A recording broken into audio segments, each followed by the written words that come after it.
চিড়ের পোলাও বানানোর জন্য আলু, গাজর, ক্যাপসিকাম, পেঁয়াজ কুচি, ধনেপাতা, লঙ্কা কুচি সব কিছু কুচি কুচি করে কেটে ধুয়ে পরিষ্কার করে নিয়েছি।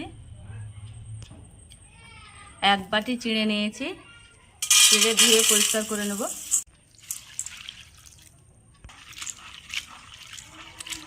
তিন চারবার জল পরিষ্কার করে নিয়েছি, এবার ছেঁকে নেব।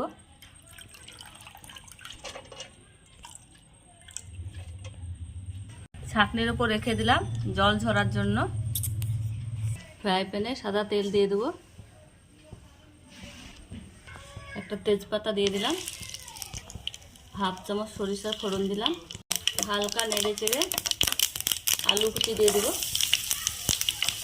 আলু 1 মিনিট ভেজে নিলাম। গাজর কুচি দিয়ে দিলাম, গাজর কুচিও 1 মিনিট ভেজে নেব। গাজর 1 মিনিট ভেজে নেওয়া হয়ে গেছে, এবার ক্যাপসিকাম দিয়ে দেবো। ক্যাপসিকামও 1 মিনিট ভেজে নেব। পেঁয়াজ কুচি দিয়ে দেবো, আরও কিছুক্ষণ ভেজে নেব।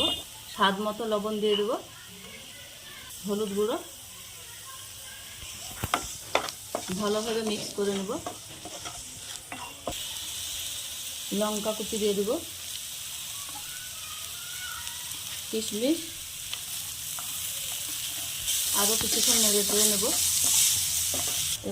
এবার দিয়ে দেবো ধুয়ে রাখা চিড়িগুলা।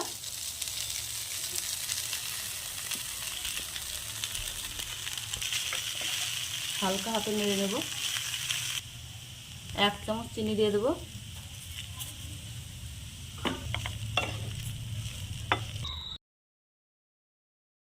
হয়ে গেছে, উপর দিয়ে ধনেপাতা কুচি ছড়িয়ে দিয়ে নামিয়ে নেব, থালায় ঢেলে নেব। দেখুন কালারটা কত সুন্দর হয়েছে।